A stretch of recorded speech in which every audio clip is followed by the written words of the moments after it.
Assalamualaikum warahmatullahi wabarakatuh. Selamat siang, salam sejahtera untuk kita semua. Selamat datang kembali Bapak Ibu para peserta Unasman Karakter Building webinar kita.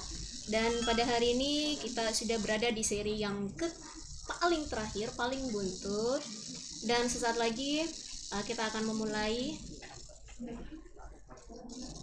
menyapa narasumber kita. Tapi sebelumnya ya, saya ingin menginformasikan bahwa Unasman Karakter Building Webinar ini sudah kita mulai sejak hari Ahad yang lalu dan akan berakhir pada sesi terakhir hari ini. Oke, sebelum menyapa narasumber kita siang hari ini, mewakili BPK Unasman, saya ingin mengucapkan terima kasih banyak kepada seluruh pihak yang telah membantu mendukung terlaksananya program acara ini, Unasman Karakter Building Series Webinar kita. Oke. Langsung saja ya, kita sapa narasumber kita. Selamat siang Pak. Ya, selamat siang. Bagaimana kabar hari ini? Sehat? Ya, alhamdulillah sehat-sehat. Ya, assalamualaikum warahmatullahi wabarakatuh kepada semua pemirsa. Ya. Ya. Oke, dan pada hari ini kita akan membahas materi terakhir, yaitu materi kolaborasi ya. Pada saat ini di kepala saya dan mungkin juga di kepala semua para peserta webinarnya kita sedang memikirkan bagaimana cara membangun sebuah konsep kolaborasi atau sebuah konsep kerjasama yang baik dalam satu kelompok, karena biasanya dalam sebuah kelompok itu akan selalu ada pihak-pihak yang dominan di antara yang lainnya. Nah, selain itu juga mungkin sebentar kita akan mendengarkan tips-tips bagaimana membangun kolaborasi itu sendiri dari narasumber kita ya. Jadi sebelumnya narasumber kita hari ini mungkin tidak asing lagi di layar kacanya para pemirsa live streamingnya kita ya. Beliau adalah Bapak Basri Eskom, MT, Direktur dari LPPM Unasman sendiri ya. Oke, untuk mempersingkat waktu langsung saja kita serahkan kepada pematerinya kita hari ini. Silakan Pak.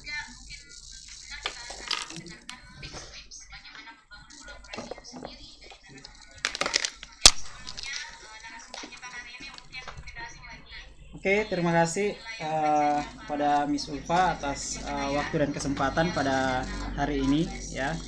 Jadi tentunya puji syukur kehadirat Allah Subhanahu wa taala kita masih bisa berbagi pada Unasman Karakter Building Webinar ya, yang kita laksanakan sejak tanggal 21 hingga 27 hari ini ya, tahun 2020.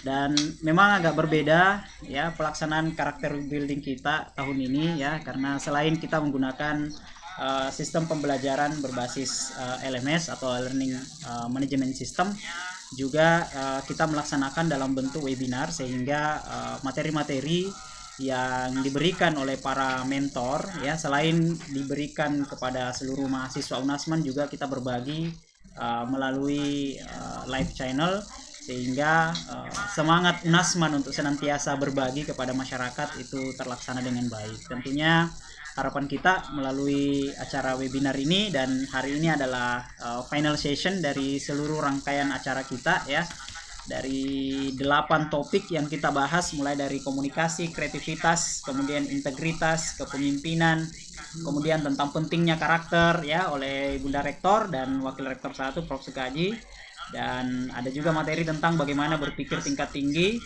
serta materi literasi kemarin ya, bagaimana menumbuhkan semangat literasi dan budaya literasi ya secara pribadi maupun secara kelompok. Dan tentunya hari ini final session kita adalah materi tentang kolaborasi. Ya, sebenarnya untuk menjelaskan tentang kolaborasi, sebenarnya apa yang kita lakukan hari ini ya, ini merupakan bagian dari kolaborasi ya. Jadi saya ingin menyampaikan kepada semua mahasiswa kita bahwa yang kita lakukan hari ini merupakan bagian dari kegiatan kolaborasi.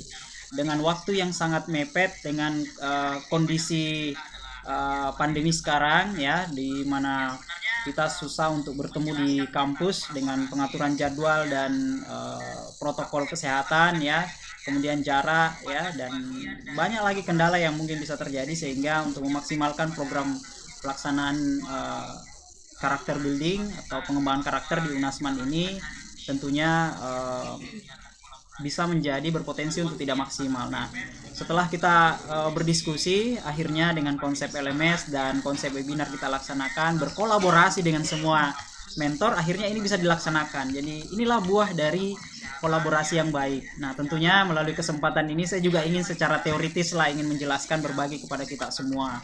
Karena sebagian besar ada salah kaprah tentang kolaborasi. Sebagian besar mungkin kita menganggap bahwa ketika kita bekerja sama ya dalam sebuah tim itu merupakan kolaborasi. Nah, belum tentu.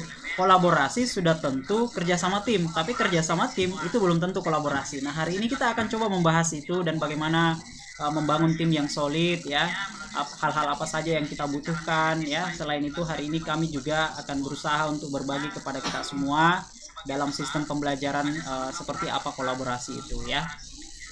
Oke, saya masuk ke materi kita ya.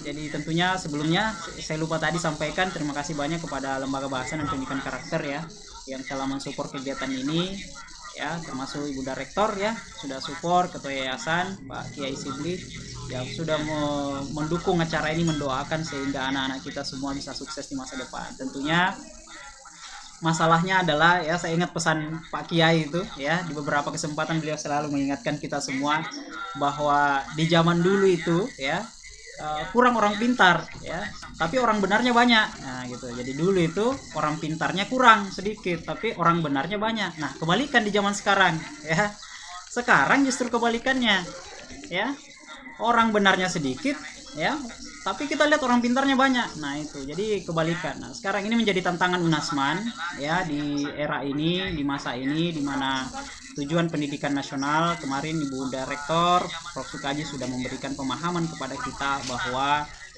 tujuan pendidikan nasional ya nomor 20 tahun 2003 itu menjelaskan bahwa tujuan semata-mata dari sebuah pendidikan adalah adanya perubahan karakter. Intinya adalah di perubahan karakter. Orang yang strata pendidikannya semakin tinggi, karakternya harus diharapkan semakin baik. Jadi pembentukan karakternya sudah semakin baik. Nah, yang jadi masalah adalah ya kebanyakan ya kita lihat justru yang ditangkap KPK ya, yang banyak sekali kasus di layar kaca menjadi suguhan kita sehari-hari, bukannya orang yang tidak berpendidikan, justru strata pendidikannya sangat tinggi. Nah, inilah yang menjadi dasar mengapa di UNASMAN kita sangat penting sekali untuk belajar tentang pengembangan karakter ya. Sehingga bersyukurlah kita berada di UNASMAN. Mari kita ajak adik-adik kita semua ya, saudara-saudara, tetangga kita untuk bergabung di UNASMAN, apalagi sudah akreditasi B. Ya, ini sekalian promosi ya buat kampus. Mumpung pendaftaran mahasiswa baru lagi gratis ya. Jadi gratis sekarang. Nah, apa yang kita akan bagi hari ini? Yang pertama adalah konsep kolaborasi ya dalam kelompok, sehingga bagaimana menciptakan suatu karakter individu yang kuat. Kemudian yang kedua adalah manfaat materi. Hari ini kita akan belajar dan diharapkan setelah ini kita dapat melakukan kolaborasi secara tepat ya. Bukan hanya kerja sama tim yang selama ini kita lakukan, tapi lebih pada konsep kolaborasi yang sebenarnya. Kemudian harapannya dengan belajar hari ini, karakter yang dapat dikembangkan adalah bagaimana kita berhubungan dengan orang lain dan berfokus pada kegiatan kolaborasi secara menyeluruh dan sesuai dengan yang diharapkan. Kemudian diharapkan dengan belajar kita dapat menunjukkan karakter yang mampu beradaptasi dalam pembelajaran yang disajikan, kerjasama dalam tugas-tugas yang terstruktur, serta mampu menghargai pendapat orang lain ya. Jadi banyak sekali manfaat yang bisa kita dapatkan dari pembelajaran kita mulai dari awal hingga hari ini, tapi tentunya itu berpulang kepada kita semua bagaimana kita belajar dan menerapkan. Saya mengingatkan bahwa yang namanya pengembangan karakter apa itu? Karakter apapun itu, jika kita belajar melalui konsep pembelajaran webinar atau menggunakan sistem LMS atau mungkin dengan model tatap muka di kelas, kita hanya belajar secara teoritis. Tapi lebih dari itu, untuk bisa ilmu ini bermanfaat ya, karakter itu mesti menjadi kebiasaan, behavior ya, sebagaimana pemateri yang lalu sudah menjelaskan. Jadi bagaimana karakter itu bisa menjadi behavior atau kebiasaan kita. Kemudian harus bisa action, artinya karakter yang sudah kita pelajari itu harus diterapkan. Contoh tentang integritas. Nah, ini bahan evaluasi kita. Saya lihat yang live biasanya hanya sekitar 50, 60, yang paling tinggi ini 80 peserta. Tapi yang isi presensi, absensi saya lihat bisa sampai 300 setiap sesi. Nah, ini kan berarti ada masalah. Mudah-mudahan ya mereka semuanya nonton siaran ulangnya baru mengisi presensi ya, karena kita biasanya tutup itu 3 jam 4 jam setelah acara ya. Kita tidak cepat tutup karena mahasiswa kita kadang masih meminta untuk mengisi. Bisa jadi mereka menonton siaran ulang itu masih diperbolehkan ya. Yang penting halalan tayyiban dengan cara nonton siaran ulangnya ya.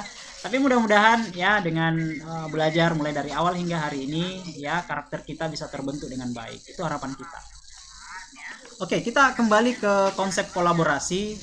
Jadi tadi yang saya sampaikan bahwa bekerja sama dalam tim itu belum tentu kolaborasi, tapi kolaborasi sudah tentu bekerja sama dalam tim. Nah, sekarang apa perbedaannya? Nah, kita lihat dulu definisinya, bahwa kolaborasi adalah hubungan antar organisasi yang tentunya kita saling berpartisipasi, jadi ada peran di dalam.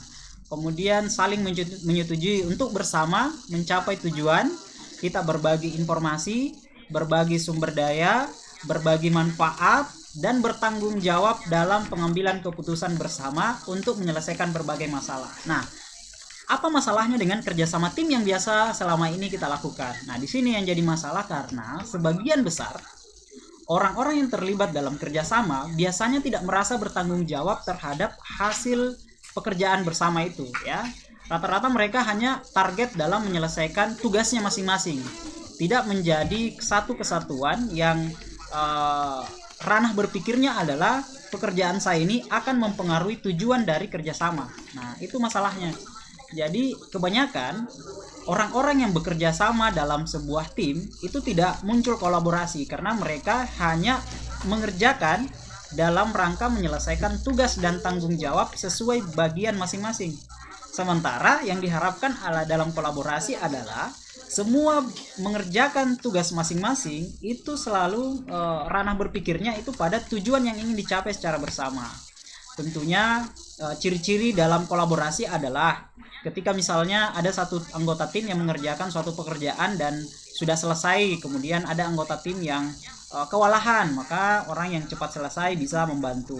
Ya, di situ konsep kolaborasi ya. Salah satu contohnya yang ciri-cirinya yang bisa kita lihat. Dan yang paling penting adalah bertanggung jawab, dan apapun hasil dari kerjasama itu ya, itu menjadi tanggung jawab bersama ya, bukan saling menyalahkan. Nah, kebanyakan kerjasama tim itu tidak terlalu yang umum ya, yang biasanya kita lihat itu tidak terlalu pusing dengan hasil yang dicapai ya. Nah, itu bukan kolaborasi. Nanti kita lihat kita akan lihat contoh-contohnya. Nah, sekali lagi, berbicara kolaborasi adalah berbicara tujuan dari kerjasama itu. Jadi ketika kita fokus pada tujuan bersama, maka kolaborasi akan tercipta dengan baik. Nah, bayangkan kalau misalnya contoh gambar ilustrasi yang saya berikan ya, contoh yang di samping ini, ketika ada 3 orang ingin menyusun sebuah puzzle ya, kalau tugasnya adalah menyusun puzzle ya, membawa dan menyusun puzzle ya, itu saja. Jadi ketika dia membawa dan berusaha untuk menyusun, yang penting dia sudah berusaha untuk menyusun, ya sudah selesai, dia sudah bekerja dalam tim. Tapi yang jadi masalah adalah tujuan dari menyusun puzzle itu tujuannya apa. Nah, ini yang sangat penting dari prinsip kerja dari kolaborasi. Jadi bukan hanya sekedar menyelesaikan tugas, tapi bagaimana tujuan bersama itu bisa kita selesaikan. Bisa jadi ada 1-2 pekerjaan yang yang kalau dibagi itu tidak akan sama rata gitu. Nah, kalau orang dalam konsep hanya sekedar kerja sama saja, maka dia hanya akan mengerjakan sesuai pembagian yang rata. Tapi kalau berbicara kolaborasi, maka ada beberapa karakter-karakter yang mungkin akan muncul, yang diharapkan akan muncul. Salah satunya adalah kepedulian. Jika ada satu pekerjaan yang tidak bisa selesai ya dikerjakan oleh satu tim karena kapasitas dan keterbatasan, maka anggota tim yang lain harus bisa saling membantu. Tentunya di dalamnya ada karakter tentang integritas di dalamnya, karena biasanya kerjasama tim juga kita lihat ya, ini hanya sekedar ya paling tidak menyelesaikan tugas dan setelah selesai tidak peduli dengan yang lain. Nah, ini yang menjadi kunci mengapa kolaborasi ini berbeda dengan kerjasama pada umumnya ya. Nah, tentunya diharapkan sekali lagi tujuan kolaborasi ini adalah mencapai tujuan bersama. Oke, nah sekarang pertanyaannya adalah mengapa kolaborasi itu penting? Nah, dari beberapa referensi dan pengalaman selama ini ya, anggota tim yang kami pimpin, tentunya kegiatan kolaborasi ini senantiasa kita lakukan, sehingga tujuan dan harapan serta visi misi dari organisasi yang kita pimpin itu pasti akan tercapai dengan baik. Pun kalau misalnya terlaksana tidak sesuai dengan harapan, paling tidak kita bersama akan puas karena kita semua telah mengerahkan segala sumber daya. Nah, sekarang mengapa kolaborasi itu penting? Pertama adalah karena orang menyadari akan adanya kepentingan-kepentingan yang sama pada saat bersamaan. Ya, jadi kata kuncinya adalah kepentingan-kepentingan bersama. Dan ini menjadi salah satu kunci ketika kita ingin memimpin sebuah organisasi atau memimpin sebuah komunitas atau memimpin sebuah tim. Yang paling penting diterapkan adalah kepentingan-kepentingan bersama. Jadi ketika kita ingin memulai sebuah tim, memulai sebuah organisasi, atau memimpin sebuah organisasi, yang paling sangat penting untuk kita tekankan kepada semua anggota tim kita adalah kepentingan-kepentingan setiap orang itu disatukan, ya. Jadi apa kepentingan bahwa organisasi ini berjalan dengan baik? Apa kepentingan kita? Apa kepentingan kita terhadap tujuan-tujuan kita, ya? Nah, ini yang sangat tentunya menjadi titik kunci mengapa kolaborasi itu perlu kita lakukan. Pertama adalah kita orang menyadari bahwa adanya kepentingan-kepentingan. Jadi ketika kepentingan kita tidak sama, maka kolaborasi itu tidak akan bisa berjalan dengan baik. Dan tentunya pada saat bersamaan itu kita mempunyai cukup pengetahuan dan pengendalian diri untuk memenuhi kepentingan-kepentingan tersebut, ya, tentunya melalui kolaborasi. Yang kedua adalah kesadaran akan adanya keuntungan atau manfaat dari orang atau kelompok lainnya. Demikian pula sebaliknya. Ya, tentunya tidak akan ada kolaborasi yang baik tanpa tujuan. Ya, misalnya kalau kita berbicara keuntungan atau manfaat dari orang-orang yang terlibat di dalamnya. Makanya sekali lagi sangat penting bagi kita yang memimpin sebuah tim untuk berharap bahwa kolaborasinya bisa berjalan dengan baik adalah memastikan bahwa setiap orang itu memahami perannya. Yang kedua adalah memahami apa keuntungan yang didapatkan secara pribadi dan secara organisasi dengan keterlibatannya di dalam tim tersebut. Ini yang menjadi kunci, ya. Karena harapan kita orang-orang yang berada dalam tim yang bekerja secara kolaborasi adalah orang-orang yang ikhlas bekerja. Ini salah satu karakter yang tercipta dari adanya konsep kolaborasi, yaitu adanya keikhlasan dan integritas dalam mengerjakan sesuatu. Kayak itu mengapa pentingnya. Nah, ini tadi beberapa saya sudah sebutkan beberapa nilai-nilai dasar yang mesti harus ada dalam kerjasama tim yang menjadi nilai kolaborasi. Yang pertama adalah bagaimana kita menghormati orang lain. Ya, dalam kerjasama di kolaborasi itu tentunya di dalamnya ada karakter saling menghormati, ya. Karena tidak semua orang dalam sebuah tim itu memiliki kapasitas yang sama, sehingga menghormati orang lain ini sangat penting. Makanya dalam konsep kolaborasi diharapkan salah satu karakternya adalah karakter yang menghormati orang lain, ya, respect kepada orang lain. Kemudian yang kedua adalah penghargaan dan integritas dalam memberikan pengakuan etos kerja. Nah, ini nilai-nilai dasar dalam kolaborasi.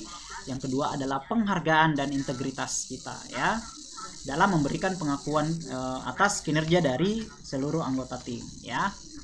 Yang ketiga adalah rasa memiliki dan rasa bersekutu. Artinya kita sama-sama dalam sebuah tim, ya kita satu tim gitu, ya. Jadi kita rasa memiliki dalam tim. Jadi kalau ada dalam satu anggota tim kita, ya, tidak memiliki kurang memiliki rasa kepedulian dalam satu tim, tidak merasa memiliki tim tersebut, tidak merasa memiliki proyek tersebut, tidak merasa memiliki tujuan dari adanya kerjasama itu atau organisasi itu, maka kolaborasi itu tentunya tidak akan berjalan dengan baik. Nah, kemudian adalah yang keempat adalah konsensus, ya. Konsensus artinya segala keputusan itu merupakan keputusan bersama. Tidak ada satu keputusan yang dihasilkan tidak disetujui oleh semua anggota tim. Tentunya jika ada satu orang yang merasa tidak nyaman dengan sebuah keputusan atau langkah-langkah kerja dalam kerjasama tim, tentunya itu harus didiskusikan secara matang, karena berbicara kolaborasi berbeda dengan kerjasama yang parsial-parsial, yang tim-tim itu, ya. Kalau misalnya ada tim yang tidak setuju, ya bisa saja karena kalau kita misalnya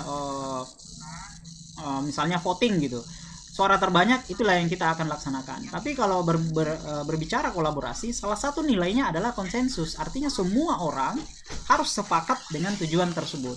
Jika ada satu orang yang tidak sepakat dengan sebuah langkah kerja yang kita lakukan atau keputusan-keputusan dalam tim itu, maka itu akan sulit. Karena pasti akan ada satu atau dua orang yang tidak akan begitu ikhlas mengerjakan atau tidak merasa memiliki lagi organisasi tersebut.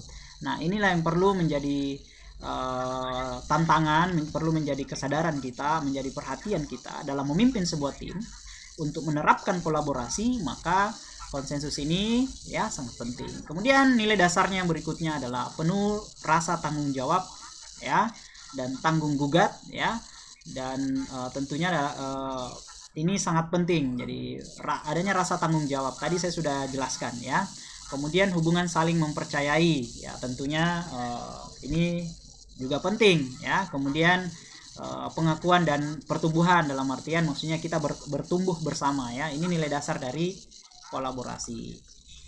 Nah, sebagai contoh misalnya kolaborasi di era teknologi. Contohnya ya, meskipun teknologi informasi sudah 5G, terbuka, luas, dan otomatisasi ya, sekarang 4.0, namun pada akhirnya kita harus memahami bahwa tidak ada orang yang betul-betul hebat segalanya. Itu poin pertama. Yang kedua adalah tidak ada yang memiliki waktu belajar segalanya. Maksudnya dalam artian tidak ada orang memiliki waktu yang begitu banyak ya. Setiap orang punya waktu 24 jam. Mungkin 8 jam kita tidur misalnya, istirahat, kemudian 8 jam kita beraktivitas ya. Kemudian 8 jam kita melakukan kegiatan-kegiatan yang secara pribadi misalnya. Nah, dari 24 jam itu saya kira kurang lebih 8 jam kita hanya beraktivitas secara maksimal. Mungkin 8 jam itu bagi mahasiswa misalnya itu digunakan untuk belajar ya. Dan tentunya ketika kita sudah belajar seperti itu, walaupun informasinya sangat luas, kita bisa belajar, tapi pada akhirnya semua ilmu tidak akan bisa kita kuasai. Nah, begitulah Tuhan menciptakan kita sebagai makhluk individu, tapi di balik itu Tuhan juga menciptakan kita sebagai makhluk sosial. Artinya apa? Artinya bahwa walaupun kita bisa mengembangkan diri kita dengan segala potensi yang kita miliki, tapi pada akhirnya kita membutuhkan orang lain. Itulah mengapa kolaborasi ini sangat penting.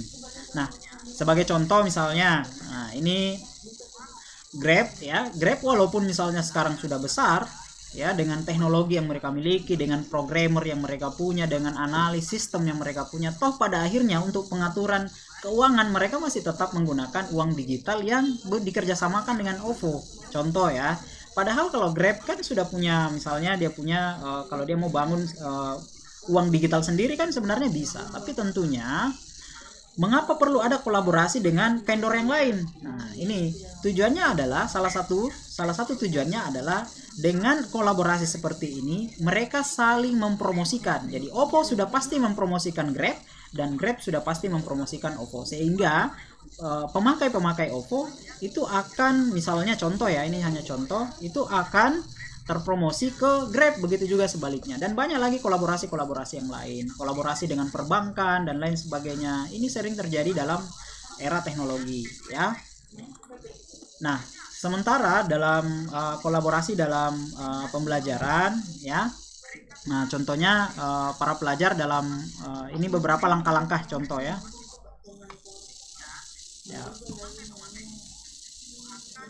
Nah, kita lihat kolaborasi dalam model pembelajaran. Beberapa contohnya misalnya bagi yang jurusannya pendidikan pasti sudah sering mendengar tentang pembelajaran model kolaborasi ya, yang bekerja sama dalam sebuah tim. Nah, ini ada langkah-langkahnya. Salah satunya adalah belajar secara kelompok, menentukan tujuan belajar dan membagi tugas sendiri. Ya, ini yang pasti adalah ketika berbicara kolaborasi pasti berbicara kelompok. Nah, ini ada salah satu contoh model dalam pembelajaran yang kita lihat secara langkah-langkah. Yang pasti adalah pertama menetapkan tujuan belajar, membagi tugas, kemudian setiap anggota belajar itu membaca, berdiskusi dan menulis. Ya, kemudian secara bersama-sama bersinergi mengidentifikasi, mendemonstrasikan, meneliti, menganalisis. kemudian lanjut menyepakati hasil pemecahan masalah. Nah, ini cermati ya beberapa langkahnya dan kita akan cocokkan dengan model kolaborasi. Kemudian instruktur menunjuk salah satu kelompok secara acak, kemudian mengupayakan agar semua kelompok dapat giliran. Nah, ini. Jadi semua punya peran dan tanggung jawab. Nah, kemudian masing-masing pelajar dalam kelompok kolaboratif melakukan elaborasi, inferensi, mengambil keputusan ya, kesimpulan dan revisi bila diperlukan. Dan terakhir ya tentunya laporan dan koreksi laporan. Nah, inilah contoh langkah-langkah. Jadi kalau misalnya kita melihat kolaborasi itu dalam model pembelajaran, maka inilah langkah-langkah yang contoh dalam model pembelajaran yang kita sebut sebagai kolaborasi. Karena di dalamnya semua anggota kelompok itu merasa memiliki hasil yang diharapkan nanti, dan setiap anggota kelompok itu memiliki tugas dan tanggung jawab yang tentunya sesama anggota kelompok itu harus bisa saling mengisi, karena tentunya hasil yang didapatkan nanti tergantung kinerja dari tiap kelompok. Ini salah satu contoh kolaborasi dalam pembelajaran. Nah, ini juga pembelajaran kolaboratif. Nah, bagi yang jurusan keguruan nanti akan belajar beberapa contoh-contoh model pembelajaran kolaboratif. Jika diimplementasikan dalam model pembelajaran, ada namanya learning together, belajar bersama. Kemudian ada teams, games, turnamen, ya, metode-metode pembelajaran, model-modelnya ya, group investigation, ya. Kemudian metode akademik konstruktif kontroversi, ya, mencari kontroversi yang ada kemudian didiskusikan, model jigsaw, kemudian metode student team achievement division, metode STAT yang sangat umum ya, di mana setiap anggota itu bertanggung jawab dalam kelompok-kelompok kecil untuk memahami materi dan mereka nanti akan ditunjuk secara acak. Inilah contoh-contoh pembelajaran kolaboratif yang tentunya untuk eksplorasi lebih jauh nanti kita tentunya akan kembangkan di pembelajaran ya. Kemudian bagaimana kolaborasi yang kreatif? Nah, ini yang sangat penting untuk kita belajar bersama. Yang pertama adalah tujuan harus jelas dan dipahami oleh tim. Ini yang paling penting. Ingat tadi yang saya sampaikan bahwa berbicara kolaborasi ini agak sedikit berbeda dengan bekerja sama dalam tim ya. Yang membedakan sekali lagi adalah tujuan. Nah, kalau di kerja sama tim memang ada tujuan, tapi mereka kadang lebih fokus pada tujuan masing-masing untuk menyelesaikan tugas bagian-bagiannya. Tapi kalau berbicara kolaborasi ya yang kreatif, ya semua anggota tim harus memahami tujuan dari kegiatan yang dilakukan atau organisasi yang dibangun. Yang kedua adalah pastikan seluruh anggota tim ini benar-benar diikutsertakan. Jika ada satu saja anggota tim yang tidak benar-benar terlibat, maka kolaborasi itu tidak akan bekerja dengan baik. Nah, inilah yang banyak kejadian ya dalam sebuah tim, dalam sebuah organisasi. Ada yang merasa pekerjaannya sangat berat gitu. Ya, ada yang merasa iri dengan teman yang lain gitu. Atau mungkin sebagai contoh nanti kalau adik-adik misalnya contoh mahasiswa berada dalam suatu pekerjaan nanti ya di masyarakat, sudah kembali bekerja misalnya dalam sebuah kantor atau instansi begitu ya. Nanti Anda akan melihat begitu banyak orang yang yang terlihat tidak mengerjakan tugasnya dengan begitu baik. Sementara di satu sisi kita mau mengerjakannya dengan begitu baik. Nah, itu sering kita akan lihat nanti. Nah, maka ketika terjadi hal yang seperti itu, maka kolaborasi dalam organisasi itu tidak akan bekerja dengan baik. Sehingga apa yang menjadi dampak? Yang namanya kerja sama tim yang kolaboratif ya, itu pasti tujuannya akan tercapai, bisa dipastikan, dan semua akan merasa nyaman dengan hasilnya. Tapi ketika ada bagian dari kolaborasi yang tidak bekerja ya, misalnya ada anggota tim yang merasa mengerjakannya sendiri misalnya seperti itu, maka pasti kita akan lihat akan banyak masalah-masalah yang akan muncul gitu. Apakah ada anggota tim merasa tidak pernah dilibatkan padahal dia tidak mau terlibat, ada yang merasa bekerja dengan keras sementara ada satu yang tidak bekerja, sementara kompensasi yang diterima, penghargaan yang diterima itu sama saja ya, tidak ada penghargaan yang berbeda antara orang yang bekerja keras dengan orang yang tidak bekerja keras. Nah, ini yang menjadi dampak dari kolaborasi yang tidak begitu bagus. Nah, jika ingin kolaborasi kita ingin menjadi baik ya, menjadi kreatif, maka kita harus pastikan bahwa seluruh anggota tim benar-benar harus diikutsertakan dalam kegiatan tersebut. Yang ketiga adalah memberi kesempatan kepada anggota lain untuk memimpin. Inilah yang membedakan konsep kolaborasi dengan organisasi pada umumnya yang sangat umum, karena tentunya dalam organisasi yang umum tentunya hanya ada satu pemimpin yang memimpin secara utuh.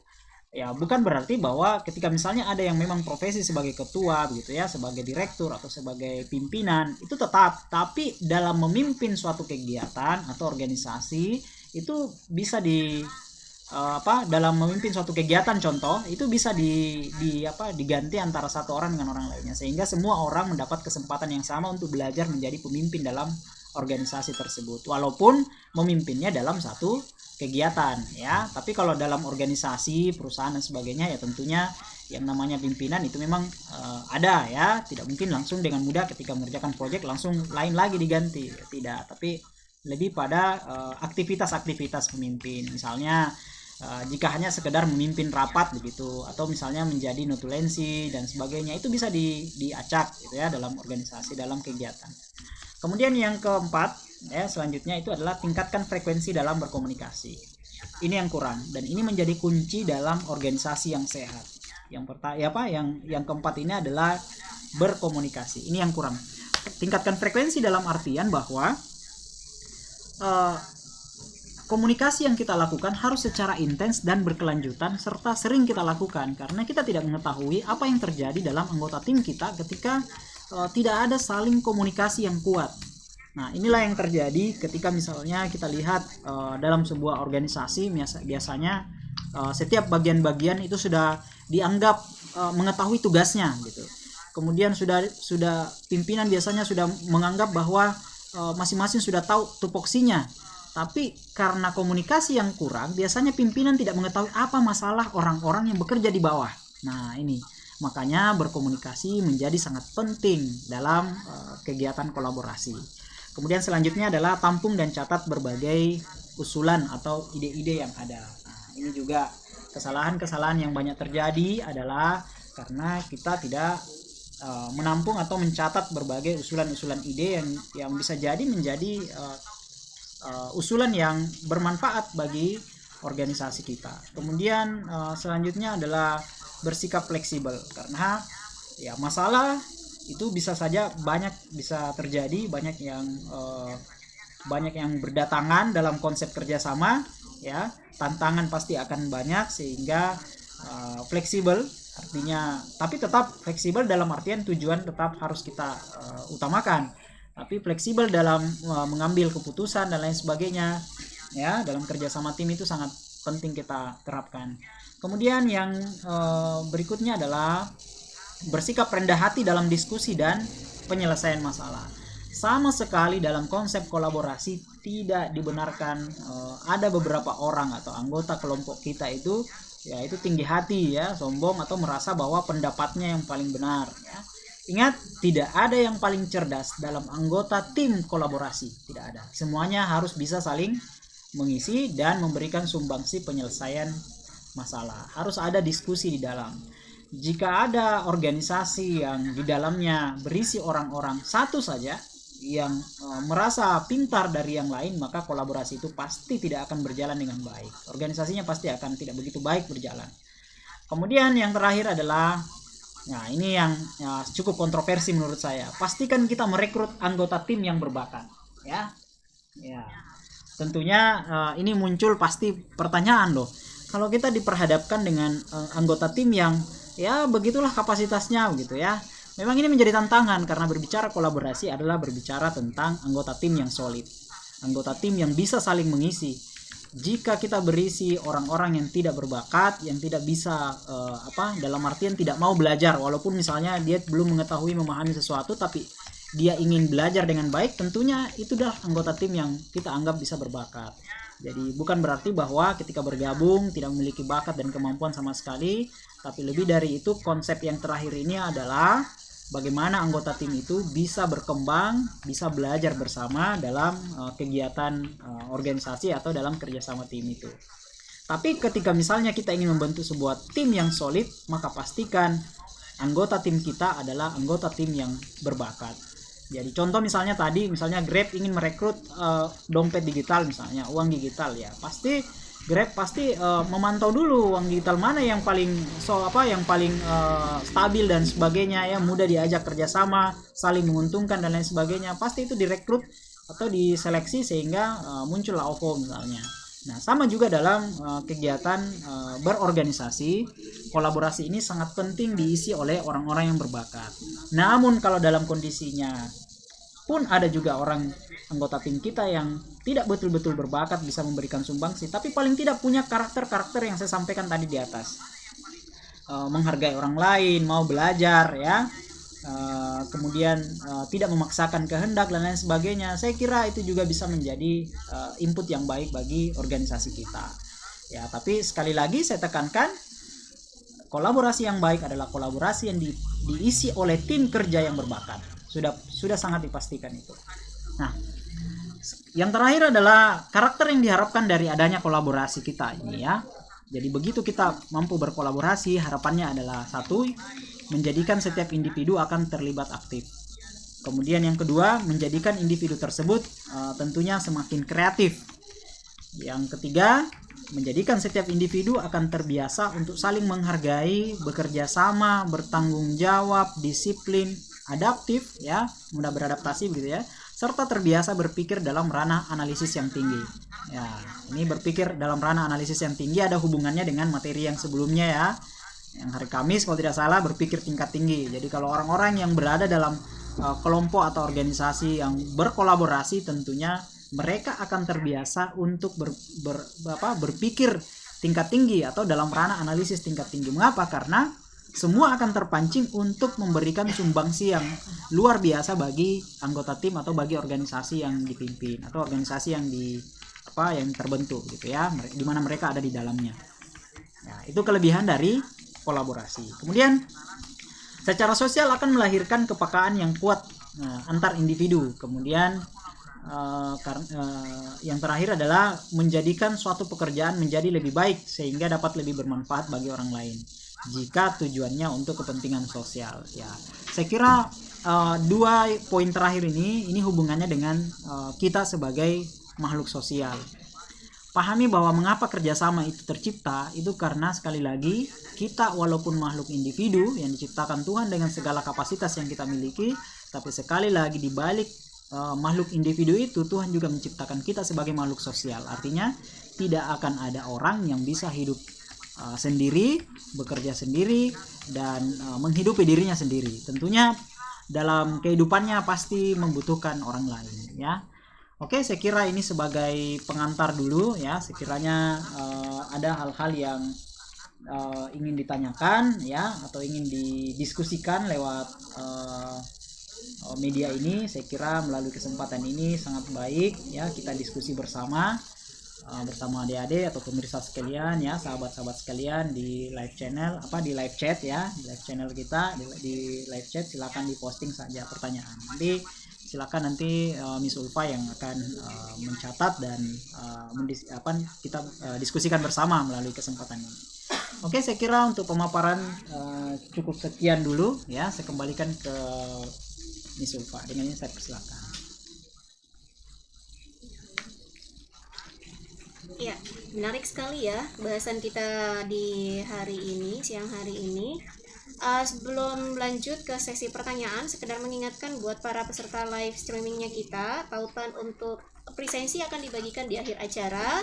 Dan juga sekedar informasi bahwa hari ini adalah sesi terakhir dari series Unesman Character Building webinar. Jangan sampai besok masih ada yang menunggu channelnya kita. Jadi kita informasikan hari ini adalah hari terakhir. Tetapi jangan khawatir karena semua materi sudah kita siapkan untuk dinonton kembali ya. Oke. Sambil menunggu pertanyaan dari para peserta live streamingnya kita, tadi narasumber sudah menjelaskan bagaimana konsep dari kolaborasi itu sendiri, dan ternyata konsep kolaborasi itu berbeda dengan konsep kerjasama ya. Dalam sebuah kerjasama belum tentu ada kolaborasi, tetapi di dalam sebuah kolaborasi sudah pasti akan ada kerjasama di dalamnya. Dan lagi-lagi tanggung jawab sangat dibutuhkan dalam sebuah kolaborasi. Nah, sambil menunggu pertanyaan dari para peserta live streaming, saya punya satu pertanyaan ini, Pak Basri. Ya. Ini mengenai konsep kerjasama dalam kolaborasi itu sendiri. Di awal tadi saya mengatakan bahwa dalam sebuah organisasi pasti akan selalu ada individu lah yang merasa superior di antara di antara yang lainnya, atau mungkin mengenai perbedaan pendapat itu sendiri. Si A mungkin berpendapat bahwa argumennya yang paling benar, sementara si B mungkin berpendapat sebaliknya. Nah, pertanyaan saya ini, bagaimana melibatkan seseorang yang merasa superior di dalam kelompoknya itu dalam sebuah kolaborasi yang baik, sehingga betul-betul menyadari tupoksi kerja masing-masing, betul-betul menyadari tanggung jawabnya. Oke, mungkin seperti itu Pak. Sambil menunggu pertanyaan dari para peserta live chatnya kita Pak, silakan Pak. Oke, menarik sekali pertanyaan yang diberikan ya. Ini kaitannya dengan anggota tim yang superior ya. Ya. Artinya memiliki kemampuan kapasitas, hanya masalahnya mungkin tidak merasa memiliki kali ya. Atau masalahnya ada pada tidak memahami tujuan dari kerjasama itu. Ini kadang yang seperti yang saya sampaikan tadi, sekali lagi berbicara kolaborasi adalah berbicara tujuan dari kegiatan yang kita lakukan, atau berbicara tujuan dari organisasi yang kita organisasi di mana kita berada dalam tim tersebut. Jadi jika ada satu orang, mau cerdasnya kayak bagaimana, mau pintarnya kayak bagaimana, tapi kalau misalnya kepeduliannya tidak ada, atau mungkin bisa jadi kepeduliannya itu tidak muncul karena tidak memahami tujuan dari kerjasama itu atau tujuan dari organisasi itu. Nah, ini yang jadi masalah karena tidak merasa memiliki dari organisasi itu. Contoh misalnya kita berada dalam ini yang paling sulit memang kolaborasi dalam organisasi, ya, paling sulit dalam sebuah pekerjaan memang, karena rata-rata orang itu kadang merasa bahwa kita bekerja dengan maksimalkah, bekerja tidak maksimalkah, memberikan sumbangsi besar atau kecil, toh kita digaji juga sama gitu ya. Ini yang jadi masalah. Makanya konsep kolaborasi ini sulit tercipta dari sebuah organisasi gitu. Tapi konsep-konsep kolaborasi ini memang banyak diterapkan oleh perusahaan-perusahaan. Jadi ketika ada anggota, misalnya di sisi swasta ya, kalau di perusahaan-perusahaan swasta itu kalau ada anggota tim yang tidak bekerja dengan baik, memang kan kita dinilai berdasarkan kinerja. Yang jadi masalah kalau dalam organisasi, dalam suatu struktur pemerintahan contoh misalnya, tidak ada evaluasi kinerja yang begitu bagus untuk mengukur kinerja setiap orang, maka ya kolaborasi itu tidak akan bekerja dengan baik. Ini salah satu contoh ya. Nah, kalau kasus yang diberikan tadi, sepertinya masalahnya ada pada pribadi orang tersebut. Ingat tadi salah satu konsep terakhir yang saya sampaikan adalah jika ingin memiliki kolaborasi yang kreatif, pastikan semua anggotanya itu berbakat. Berbakat dalam artian bukan hanya dari sisi kemampuan dan kapasitas ya, tapi juga berbakat dalam artian memahami konsep-konsep kolaborasi, memahami pentingnya dan tujuan dari adanya kolaborasi dalam organisasi tersebut. Nah, sekarang kalau kita ingin diskusikan bagaimana mengajak orang-orang seperti itu, nah ini yang susah karena harus dikembalikan kepada pribadinya. Kalau kita sebagai seorang anggota tim misalnya, atau misalnya kita sebagai ketua tim dalam kelompok tersebut, ya kita harus bisa memastikan bahwa orang itu memahami tujuan dari kegiatan ini.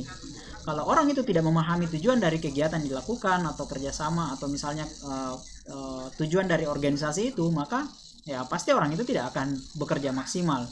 Nah, ini menjadi tantangan bagi organisasi-organisasi atau bagi sebuah proyek yang dikerjakan secara bersama, bagaimana semua anggota tim itu memahami tujuan dan fungsinya. Dan kalau dalam konsep pekerjaan dalam organisasi ya, dalam sebuah instansi, ya tips saya adalah kolaborasi itu memang harus berasal dari diri pribadi, tapi kalau misalnya ini memang kadang memang harus bisa dipaksakan dengan cara mengukur kinerjanya. Jadi kalau pengukuran kinerja tidak bisa dilakukan dengan baik, maka tentunya orang tidak akan bekerja dengan maksimal, karena toh bekerja baik atau bekerja tidak baik, bekerja maksimal ataupun bekerja secara minimum itu tidak menjadi tolak ukur bagi apakah kesejahteraan atau penghargaan atau kompensasi. Kadang dalam organisasi yang kurang adalah tingkat penghargaan. Mungkin itu ya yang bisa kita sampaikan, atau ada hal-hal yang mungkin masih mau didiskusikan, saya persilahkan. Saya kembalikan ya. Ya, silakan Miss Uta. Oke, menarik ya. Jadi lagi-lagi komunikasi yang pertama yang sangat dibutuhkan, dan lagi-lagi setiap pribadi tentunya harus menyadari tanggung jawab masing-masing. Oke, di live chatnya kita sudah ada pertanyaan yang masuk, Pak. Ini dari Wahdina Arjun. Wahdina Arjun ini menanyakan trik khusus membangun motivasi siswa untuk berkolaborasi dalam menyelesaikan tanggung jawabnya dalam organisasi kelas. Mungkin Wahdina Arjun ini adalah seorang guru di sekolah, ya. Trik khusus untuk membangun motivasi siswa untuk berkolaborasi dalam menyelesaikan tanggung jawabnya dalam organisasi kelas. Ya, silakan langsung saja, Pak. Atau bisa sekalian di pertanyaan atau satu dulu. Oke, ya. Ini hubungannya dengan berarti hubungannya dengan situasi pembelajaran di kelas ya. Oke, tadi pertanyaannya saya akan coba pahami dulu. Jadi ini apakah ada trik-trik khusus gitu? Bagaimana membangun motivasi siswa? Nah, ini berarti kuncinya adalah di motivasi siswa.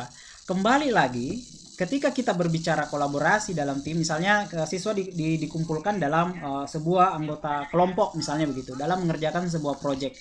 Memang terkadang kita lihat banyak siswa banyak beberapa kelompok ya, ada dalam sebuah kelompok ada beberapa siswa kadang tidak begitu mengerjakan dengan baik, tidak begitu aktif dalam mengerjakan tugas kelompok, atau tidak begitu aktif dalam diskusi. Nah, ini masalahnya ada pada langkah awal kita dalam proses pembelajaran atau model yang kita lakukan. Kembali lagi ke konsep kolaborasi adalah tujuan dari kegiatan pembelajaran yang dilakukan. Jadi mungkin siswanya tidak begitu termotivasi karena tidak memahami tujuan dari pembelajaran yang kita lakukan. Kadang kesalahan kita dalam memberikan pembelajaran, ya, tujuan pembelajaran kita selalu diarahkan pada peningkatan kognitifnya saja. Misalnya siswa dapat memahami konsep, misalnya konsep satuan, bilangan dan sebagainya, atau konsep perkalian dan sebagainya. Yang siswa kita kadang tidak pahami, contoh tadi ya pada kasusnya, mengapa konsep perkalian itu perlu dipahami gitu, apa manfaatnya bagi kehidupan berikutnya gitu, kehidupan di masa setelah pendidikannya misalnya, atau misalnya di strata pendidikan berikutnya, di jurusannya misalnya, atau misalnya ketika misalnya di sebuah perkuliahan misalnya, setelah orang belajar dalam perkuliahan ini misalnya, kira-kira apa manfaat yang bisa didapatkan gitu setelah mereka mempelajari itu, bukan hanya dari sisi manfaat kognitifnya, tapi lebih pada manfaatnya setelah mereka berada di masyarakat. Mungkin berbicara tentang motivasi kan ada faktor pendorong dan ada faktor penarik. Nah, saran saya bagi seorang guru ya, contoh ini teori motivasi, bagaimana menciptakan motivasi yang mendorong dan motivasi yang menarik ya. Kalau dalam konsep pembelajaran di kelas, tentunya faktor pendorongnya adalah kalau siswanya tidak bekerja dengan baik, pastikan nilainya tidak akan begitu bagus. Itu contoh satu. Atau misalnya faktor pendorongnya bisa dalam anggota kelompok, misalnya ketika misalnya kita menggunakan model misalnya metode STAT misalnya ya. Tadi contoh, ketika ada satu anggota kelompok tidak maksimal dalam diutus sebagai anggota tim yang mewakili kelompok, tidak maksimal, maka mereka akan mendapatkan konsekuensi secara berkelompok. Nah, ini bisa menjadi faktor pendorong. Nah, contoh. Nah, sekarang yang kadang kita kita lupakan adalah faktor penarik. Apa yang menjadi daya tarik ketika orang ingin melakukan itu dengan maksimal? Nah, ini berbicara teori motivasi.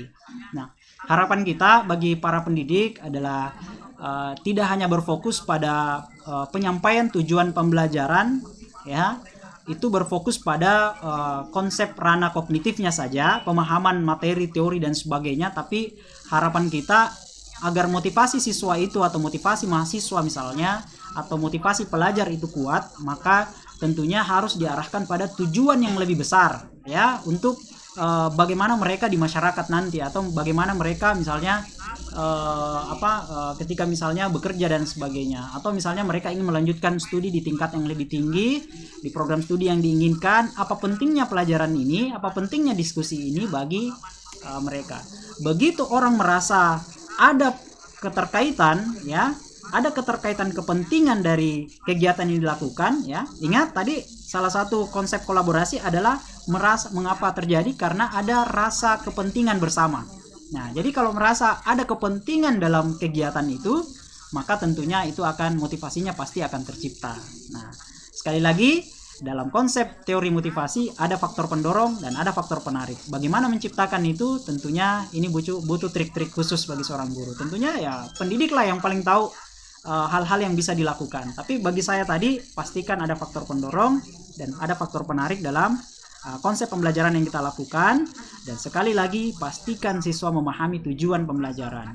Nah, apalagi kalau misalnya gurunya kesalahannya adalah sebelum melakukan pembelajaran tidak pernah atau terlupa dalam menyampaikan tujuan dari konsep pembelajaran yang dilakukan atau konsep diskusi yang dilakukan. Nah, itu kesalahan fatal.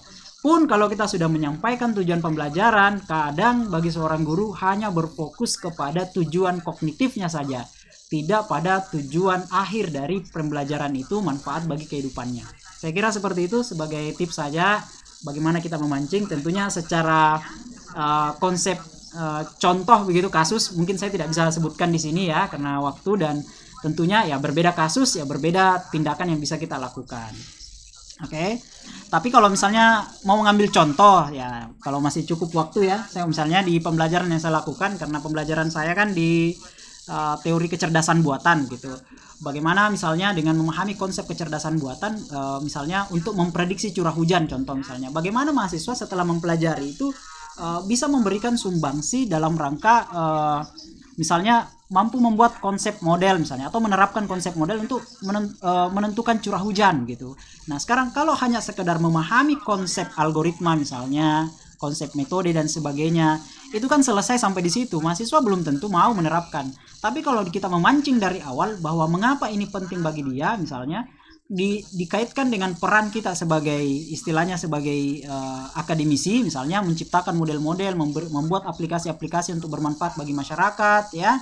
Kita memberikan gambaran tentang penghargaan-penghargaan yang bisa mereka terima, ya, kepuasan pribadi dan sebagainya dengan membuat teknologi seperti itu. Saya kira mereka akan termotivasi untuk belajar walaupun konsep pembelajaran kita belum sampai pada aplikatif seperti itu, ya. Itu sebagai contoh saja. Saya kira seperti itu. Mungkin ada pertanyaan yang lain untuk kita diskusikan, saya persilakan. Ya, semoga pertanyaan dari penanya tadi sudah terjawab dengan baik ya, dan semoga jawaban yang tadi juga bisa menjawab pertanyaan dari Shirley ya. Oke, lanjut ke pertanyaan selanjutnya Pak. Ini datang dari Siti Kamaria. Bagaimana cara menerapkan kolaborasi di dalam masyarakat? Langsung saja Pak, karena kita dibatasi sama waktu, langsung saja Pak dijawab pertanyaannya. Oke.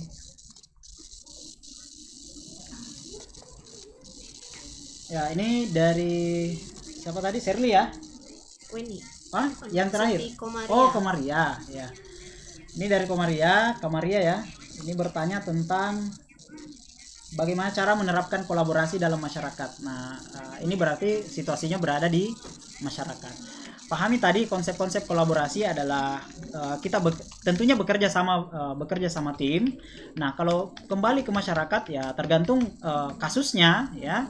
Tapi yang tentu yang pasti adalah salah satu konsep kolaborasi yang tadi saya sudah sampaikan. Kolaborasi itu akan tercipta dengan baik ya. Ini saya akan sampaikan.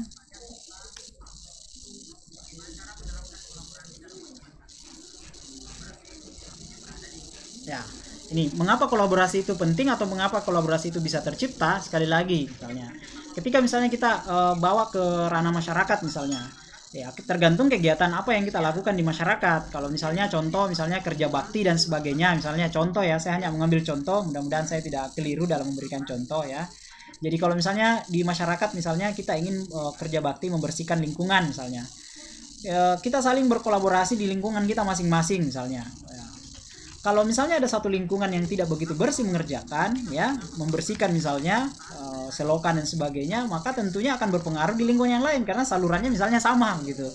Jadi bagaimana tips-tips misalnya? Bagaimana tips ketika misalnya kolaborasi itu ingin diterapkan pada masyarakat? Salah satu yang paling penting dan satu-satunya yang paling penting dari konsep kolaborasi, walaupun kita sudah mengumpulkan orang ya, membuat orang terpaksa untuk berada dalam kelompok, ya, dalam sebuah tim di masyarakat, yang paling sangat penting adalah pahami bahwa kegiatan dilakukan itu punya tujuan yang tentunya ada kepentingan bersama dari tiap orang yang bergabung dalam tim tersebut. Jadi contoh tadi kalau misalnya membersihkan lingkungan, contoh, apa kepentingan bagi misalnya masyarakat di lingkungan A? Apa kepentingan masyarakat di lingkungan B? Apa kepentingan bagi masyarakat di lingkungan C? Nah, ini sangat penting untuk dijelaskan. Saya kira kalau secara umum tentunya orang akan memahami itu, tapi tentunya bagi seorang pemimpin misalnya dalam sebuah kelompok ini sangat penting untuk disebutkan atau dijelaskan atau disadarkan kepada masyarakat bahwa apa pentingnya kegiatan yang kita lakukan.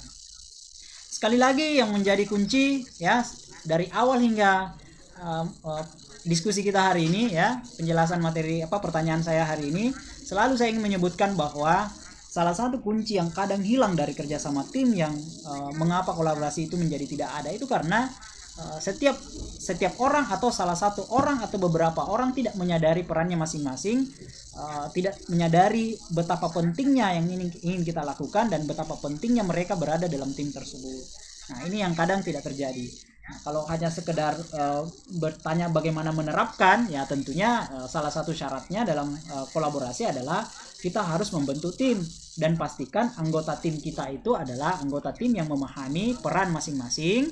Kemudian yang kedua, ya tentunya anggota tim itu memahami tujuan dan merasa bahwa mereka punya kepentingan di dalam kerjasama itu.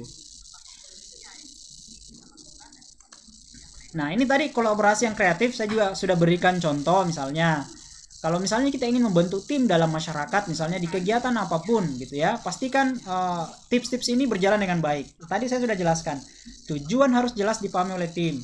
Semua tim harus betul-betul dilibatkan. Jadi kalau di masyarakat ada anggota masyarakat yang kita bentuk tim tapi ada beberapa anggota masyarakat tidak ikut terlibat, maka kolaborasi itu pasti tidak akan berjalan dengan baik.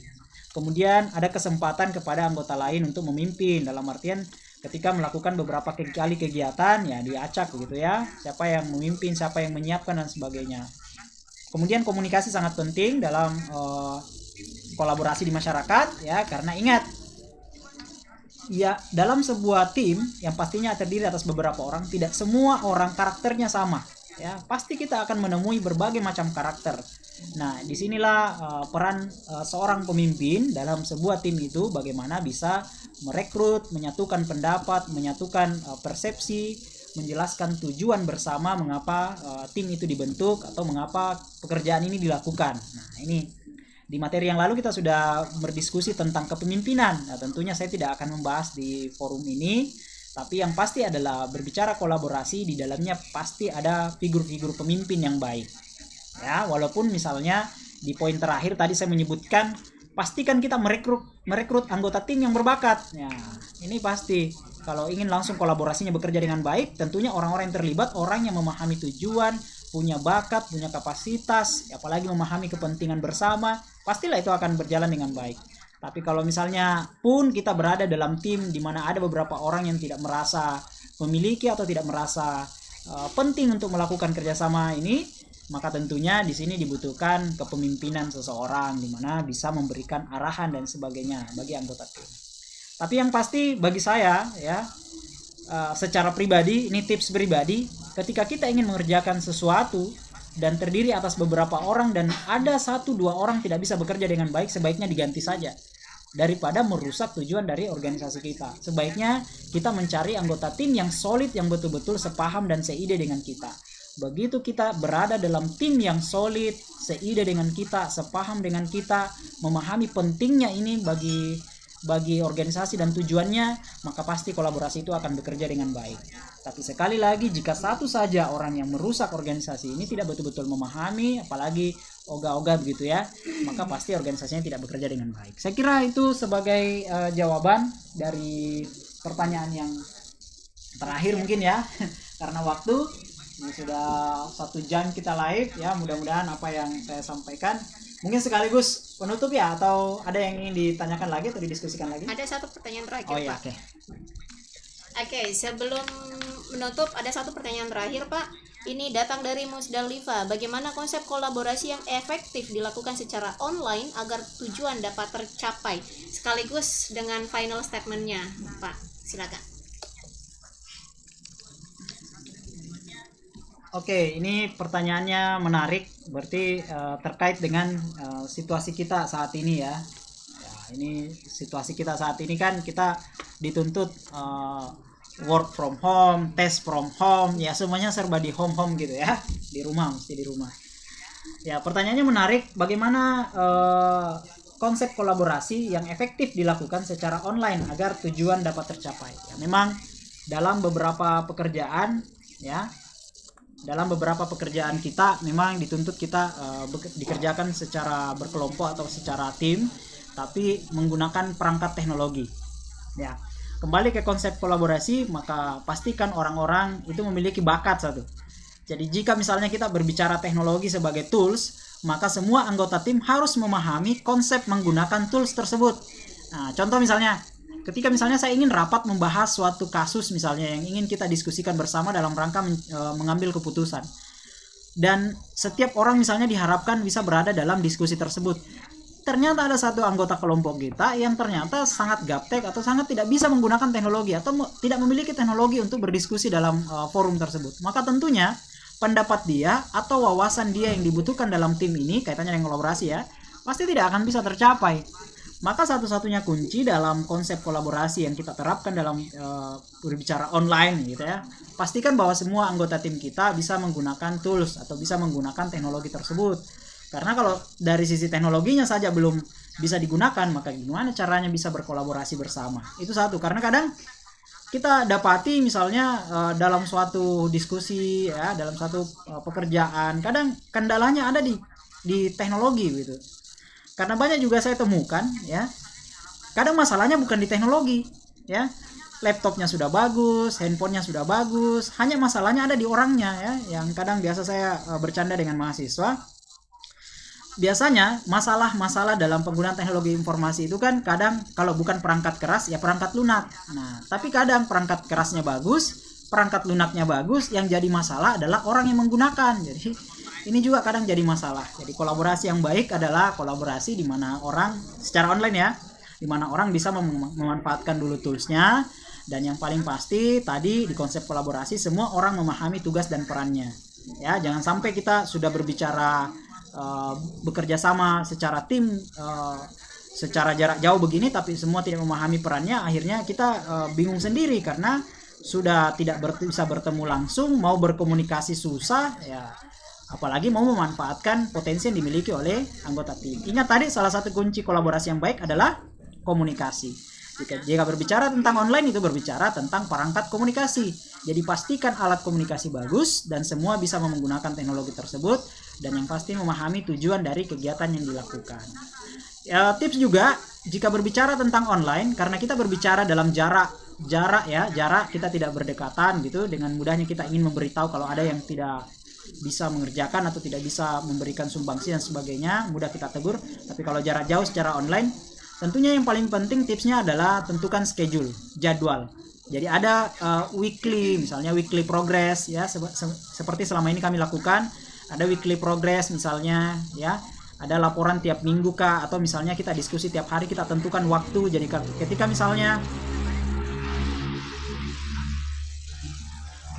misalnya ada anggota tim yang tidak bisa hadir, ya, kita sudah bisa pastikan bahwa sebenarnya mereka mengetahui jadwalnya, hanya karena terkendala dengan teknologi atau apa, mungkin dia tidak bisa bergabung.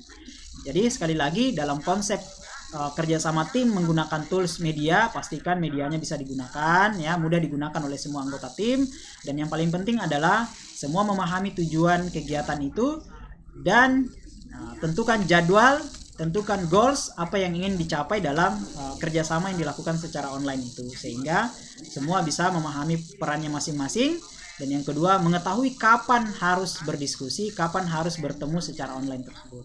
Saya kira seperti itu. Sebagai penutup, saya kira berbicara kolaborasi ini berbicara tentang kerjasama tim, tapi lebih dari itu tujuannya adalah bagaimana kegiatan yang kita lakukan itu bisa menghasilkan sesuatu yang lebih maksimal, bisa bermanfaat untuk semua anggota dalam tim. Sekali lagi, yang paling inti, yang paling penting dalam kolaborasi adalah semua anggota tim merasa bahwa mereka memiliki kepentingan-kepentingan dalam kegiatan kolaborasi yang dilakukan. Satu saja tidak merasa penting, maka kolaborasi itu tidak akan berjalan dengan baik. Ya, saya kira itu sebagai penutup. Jadi tipsnya adalah ketika Anda memimpin sebuah kelompok atau berada dalam kelompok, pastikan semua anggota kelompok memahami perannya dan memahami tujuan apa yang kita ingin capai. Tujuan jangan selalu diarahkan pada tujuan jangka pendek, tapi selalu berikan pemahaman pada tujuan jangka panjang.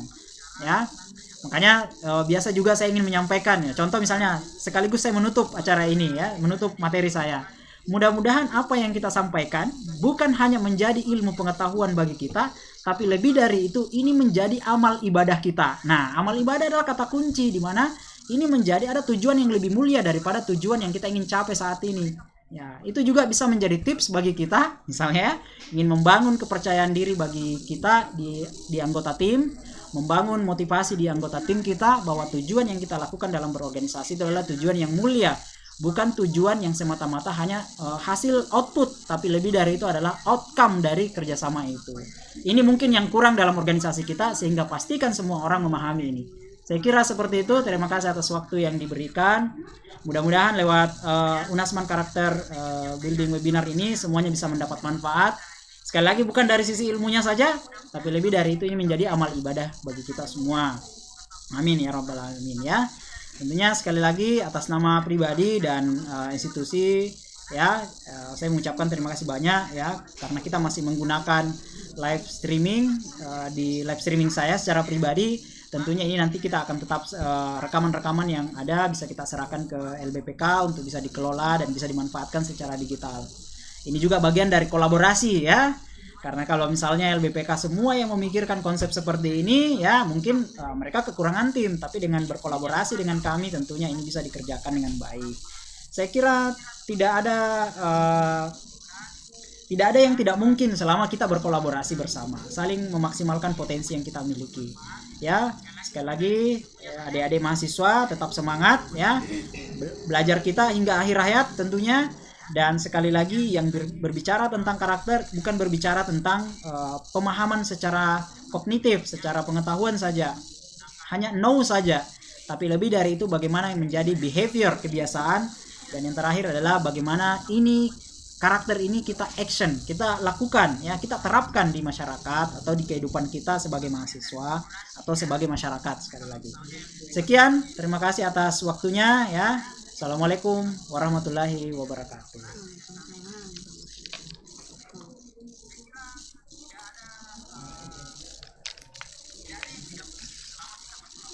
Ya, terima kasih banyak Pak atas pemaparan materinya hari ini mengenai konsep-konsep kolaborasi.